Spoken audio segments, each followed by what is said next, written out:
Welcome everybody back to an episode of, I don't know, Track Speed.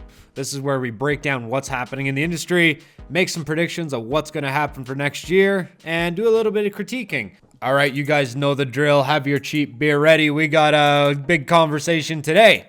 Let's dive right into it. Here's a good question for you. What is the deal with Yamaha? So I recently did a video kind of reviewing all the mountain sleds I've ridden this year, all the new stuff.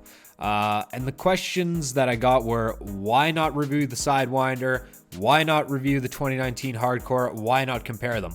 Well, I did not include the 2019 Hardcore because you can't actually buy that sled anymore. That sled was a limited edition produced model. It was only produced for 1 year, and you can't, there's a couple still floating around at dealers, but for the majority of people, you're not going to be able to get one of those because Arctic Cat has switched all of their snowmobiles to Alphas. So I didn't include the 2019 Hardcore for that reason. The next question was, why not include the Sidewinder?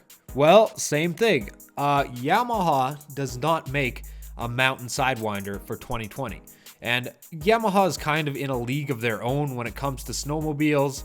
But the main reason I did not include it was, besides not being able to get my hands on one, was because they don't actually make a mountain sled anymore. They make a BTX, and we'll dive into what that is a little bit here in just a moment, but that's why they weren't included, because you can't get those sleds today. Traditionally, sleds are in the Yamaha chassis. If it's going to be a mountain sled, they'll call it an MTX, like the PHAZER and the Nitro and the Apex, dating back that far. They're MTX sleds. Of course, they have the RTX and the XTX, and that's kind of how they segmented their models. So if we look at the Sidewinder BTX for 2020, it comes with a 153 by 2.25 inch track. It comes with a 40-inch front end.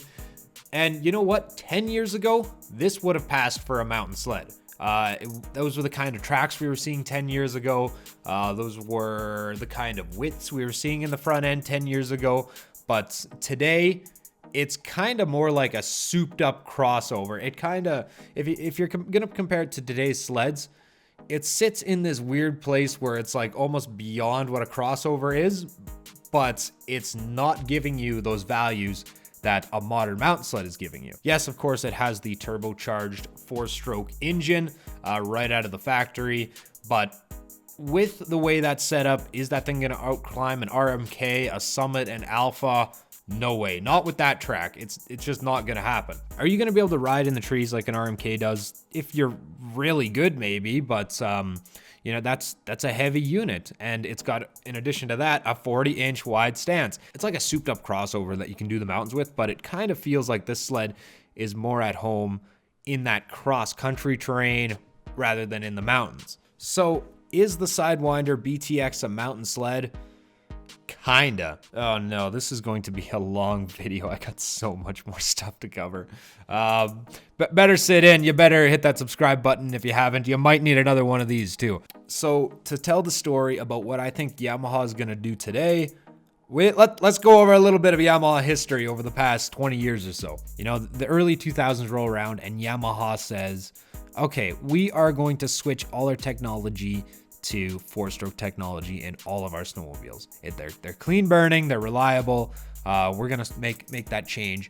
So that change came with the RX-1, later turning into the Apex, and later on than that, the FX chassis was developed, which is actually a cool chassis, a 4-stroke extreme chassis. That's what it meant. So you had MTX models, mountain models, XTX models, crossover models, RTX models, trail race models. And you know what? It was very well received. When those sleds first came out, the Apexes and the Nitros, you know what? They sold well. Everybody loved them. Especially when you look back to the RX-1 era and the Apex era, those were the first sleds that you could really turbo them dependably. And these sleds would go to the top of any mountain. Like Apex today is still the king of the mountain. If there's a guy at the top, I mean, chances are he's on an Apex. The way those engines put out was just, especially with the turbo and a dependable turbo setup, nobody else could touch them. Well, that actually wasn't completely true, because in 2008-ish. That two-stroke Suzuki motor that Cat had with a turbo setup was the first ever two-stroke engine that was a very dependable sled with a turbocharger, because that Suzuki engine could handle it. So long and short is that people were at the tops of hills that they never dreamed of climbing before with these four-stroke sleds. That was like the big championship hill climb era where everybody wanted to go to the top of the biggest hill that they could. And there's definitely still those guys around, but not so much anymore. Hill climbing for, like, unless you're in competition, those big chute pullouts, they're not as popular as they used to be. In the later years to come, two-stroke technology really caught up. When you look back, snowmobiles used to be the simplest of machines. Like, it was just an engine with a carburetor and two clutches, and like that was it. You look into like an old John Deere or whatever, it's like there's not a lot going on in here. They came from the most basic engines, like the most basic setups, and now we look at snowmobiles today and they're like probably one of the most advanced machines on the face of the earth. Here we are today with these powerful, efficient snowmobiles. So this is where Yamaha started to lose share in the market. Two-stroke technology caught up. Snowmobiles in the two-stroke category were burning less oil, they were burning less fuel, they were quieter, they were very competitive units to a four-stroke with a lot of the added benefits of that light two-stroke engine. So over the years, that four-stroke mountain sled kind of started to fizzle out a little bit. Nobody wanted it as much, to make it be able to even keep up with the two strokes. You had to turbo it. So Yamaha came back with a factory turbo on their sleds, and Cat did this as well, but I'll talk about the Yamaha first. So with this factory turbocharged sled, it kind of killed off a couple of the turbocharging companies. Like MCX was a huge one that chances are if anybody had turbo on their Yamaha sled, it was an MC Express or maybe a Boondocker. Those were the big players back then, and now MCX is just like nothing's happening. They really depended on that four-stroke market to get their turbos. They had a good partnership with Yamaha, and they were good turbos, but once Yamaha started putting factory turbos in their four-strokes, there was no real reason to have an aftermarket kit. You could actually basically jailbreak, for lack of a better term, those ECUs, and the Cats you definitely could. You could jailbreak them, you could reprogram them, reflash them, whatever you want to call it, and you could push that turbo harder than it was meant to be pushed. But the next problem here was that with the way Yamaha had this configuration, of course, it was the clean burning four-stroke environment that they're pushing for.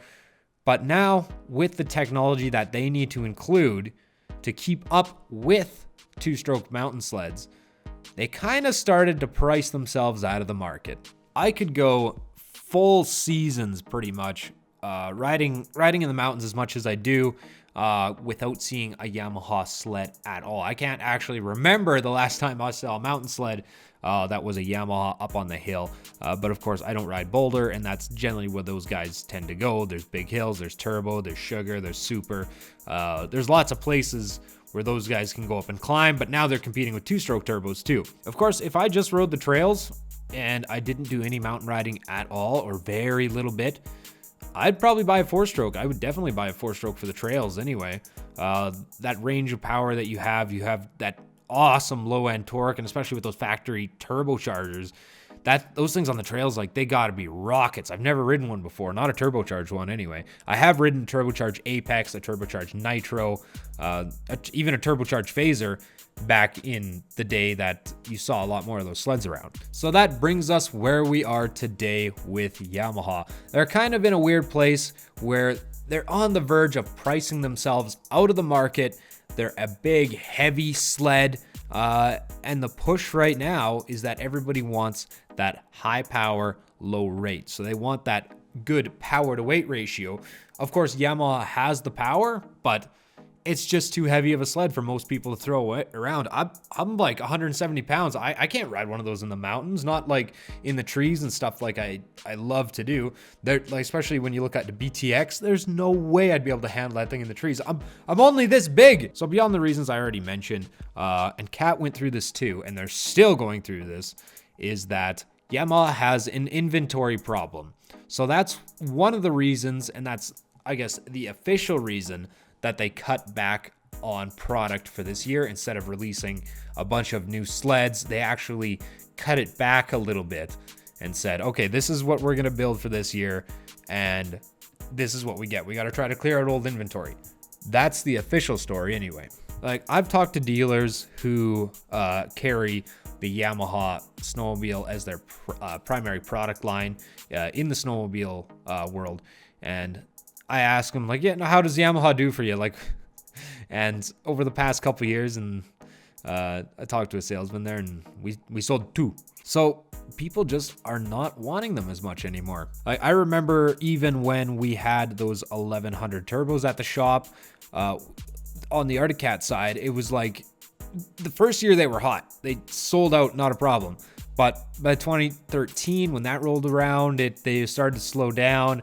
And by 2014, we weren't even ordering them anymore because we had so many 13s left in stock. And when you look at Arctic Cat's side, why are all these 1100 turbos cheaper than an M8 of the same era?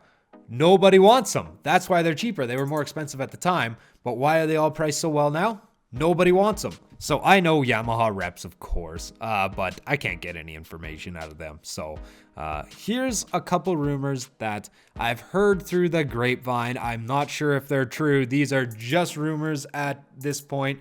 But looking back on Yamaha's history, maybe we can come to a conclusion here. So one of the rumors that I've heard, and I even heard this from a dealer, and I'm not sure if it's true. Like, a lot of times they don't tell dealers everything, and a lot of the times dealers are just making speculation. One of the rumors that I've heard is that Arctic Cat is going to be acquired by Yamaha, and that's why they slowed stuff down. I'm not really sure about this one. Yamaha, they're already using Arctic Cat's chassis. They're sharing their engines with Cat. Actually, now Cat's even sharing their engines with Yamaha a little bit, and we'll get into that in just a sec. But I'm not really too sure if this one is true, mainly because Cat's already showed their hand really early for their 2021 models. So I'm not exactly bought on this one entirely, but I did hear a dealer say it. Textron definitely had challenges, I'll say, with the Arctic Cat brand. And I could delve into that in a completely different video and go into all the little logistics of that. But let's stay on track with Yamaha today. One of the other rumors I've heard is that Yamaha is taking kind of a little bit of a break, and they scaled back things producing for this year because they're working on a 2-stroke mountain sled of their own. Matt, I sure would like this one to be true, but I'm not really too sure about it. I would love... Yamaha knows how to build a 2-stroke engine. Let's get that right. One of the concerns I heard about this was that if Yamaha does build that 800 class 2-stroke, whether it's an 850 or an 800 or whatever, that's going to take away market share from their Sidewinder turbo in the MTX line. And just get rid of it. Get rid of the Sidewinder MTX. Nobody wants it. Stop making it. Man, there's like 5 guys in the entire world that love these things, and they're all down in the comments just pissed right off at me that I'm saying this. So Yamaha Sidewinder MTX, their mountain models, they're dead in the water anyway. So why not just get rid of them and replace it with a powerful, reliable 2-stroke? So do we think that Yamaha is open to the idea of having another 2-stroke snowmobile in their lineup? Well, yes, they already are. They have their Transporter 600. So when you look at this thing, all it is an Arctic Cat Norseman. That's all it is. And that's literally all it is. It uses Arctic Cat's chassis. It uses Arctic Cat's C-Tech 600 engine. And it comes over to Yamaha, and they peel off the Norseman stickers. They shave down the plastic to make it round. they give it a paint job, and we call it the transporter.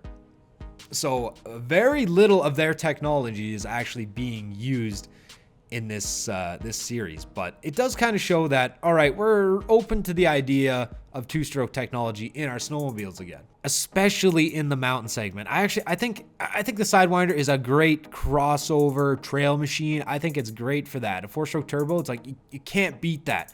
But when it comes to mountain, when you're playing the game of weight and agility, that big four-stroke turbo just isn't going to cut it. So if Yamaha is to develop their own two-stroke 800, 850 cc class mountain sled, I don't want it to be like an M8, because now you're just basically taking market share right away from Cat, who's already struggling with it, and you guys are already in bed together as companies, and you're already kind of doing it. This is like one of the best things that could happen to the industry.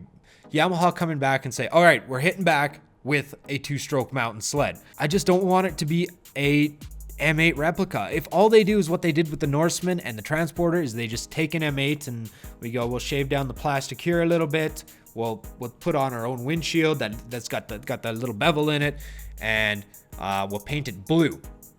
There we go. We got a Mountain Max 850 or a Mountain Max 800 or whatever. Actually, that'd be cool. A new Mountain Max, that'd be freaking sweet. So the point of it is, if Yamaha is going to build their own mountain sled, it better not just be an M8000 ripoff. I actually read an article where someone was saying that we think that a 600cc sled, it makes more sense for Yamaha. Maybe on the trails, not the mountains, because they're concerned that this is going to take away market share from their Sidewinder in the mountain segment. It's like, no. Nobody wants that Sidewinder. Get rid of it. Besides you 5 people who are mad at me down in the comments, nobody else wants it. Not for the mountains. Just get rid of the Sidewinder mountain series. Just keep it as it makes a wicked crossover. It makes a wicked trail sled. I mean, how many 600s do you really see around in the mountains today? Like, there's a couple, but I don't know if I see more 600s or if I see more 4-strokes. It's like everybody's riding an 800 or an 850. That's like the mountain standard engine right now. So I don't think so. I don't think that this article saying that 600cc makes the most sense. I don't think that makes the most sense at all. You know, at this point, I'm really not convinced still that Yamaha is interested in making that 2-stroke mountain sled class snowmobile. I'm not sure if they're interested in stepping down from the 4-stroke technology that they've invested. Honestly, if Yamaha came out with a performance 2-stroke mountain sled this year, and it wasn't just an M8000 ripoff, it wasn't just an M8000 with a paint job and plastic that's slightly curved in a few places, man, I'd probably just buy it. Yamaha has a huge fan base. Like, when you look at especially the dirt bike world, and of course there's going to be people who argue with me on this too, Yamaha basically, they have a monopoly. So a lot of people are familiar with the product. A lot of people love the product. Yamaha knows how to build chassis. They know how to build 2-stroke engines. I've heard that they actually have a patent on a carbon fiber snowmobile chassis that they're working on. But we get back to the place now of pricing themselves out of the market once again. I would love to see Yamaha get their grip back on the mountain market with an awesome 2-stroke sled. That, or I think they're just gonna release their grip on the mountain market altogether. That, or like the only other option I see for them to go is if they're gonna stick with their own 4-stroke technology, is build their own chassis for it. So that's what I would like to see out of Yamaha, is their own chassis, their own engine, their own engineered sled. And let's see what they can do today, because we haven't actually really seen what Yamaha can build as far as a snowmobile in the last, like almost 10 years now. It actually hasn't been that long. Well, it's getting close. If they don't go that way, it's kind of like a sad ending for the Yamaha mountain lineup. But yeah, there's tons of companies that have gone under. There used to be a lot of companies that produce snowmobiles. Mercury, Kawasaki, John Deere, Snowjet. That's just a couple of them. There's way more than that. Even Arctic Cat went under briefly in the 1980s. They went bankrupt, I believe, in 80, and then by 82 they were up and running again and back in the game producing snowmobiles and off-road product, of course. So today there's only 4 snowmobile manufacturers playing the game. That's not actually completely true, but we're just going to call it 4. There's 4 major manufacturers. I can cover that in a different video, but today there's just 4 manufacturers making snowmobiles. Look at this. Yamaha needs to make its own 3-cylinder 2-stroke. No, please. I would love to see Yamaha make that comeback into the mountain market, especially if you have any kind of sneaky information and you'd like to leak it. Please go ahead and leak it now down in the comments. I would love to know what you think, what Yamaha is going to do in 2021. They don't have a release date yet. As far as I know, there's some conflict between Yamaha North America and Yamaha Japan on exactly what's going on. So we don't have a release date for that yet. But you know what? We will revisit this when the time comes. And we'll see what Yamaha is doing for this year. I hope for something big. I hope that they just took a break from producing mountain sleds this year and they're working on a 2-stroke of their own and a chassis of their own. It kind of bugs me a little bit that you have 4 major manufacturers on the market, and right now 2 of them are essentially the same sled. Of course, it's not quite that simple, but that's basically what we're looking at right now. So let's see what Yamaha is doing for 2021, and we'll dive right back into this when the time comes. Thanks everybody for watching. You can join Patreon right now in the link below, and you can donate to keep this kind of content rolling. I love doing it. Merch store is open down in the links below. If you have not yet subscribed to the channel, perfect time to do so. If you'd like to see more videos like these, if you have more ideas, like more things that you'd like to see me dive into, because I'm starting to realize I have a lot of knowledge on this kind of topic. Leave it down in the description below. I can't hop on every new sled and try it out, but I can get my hands on a lot of stuff. Thanks everybody for watching today's video. We'll see you in the next one. Don't know what's gonna be. Don't know when it's gonna be. Bye everybody.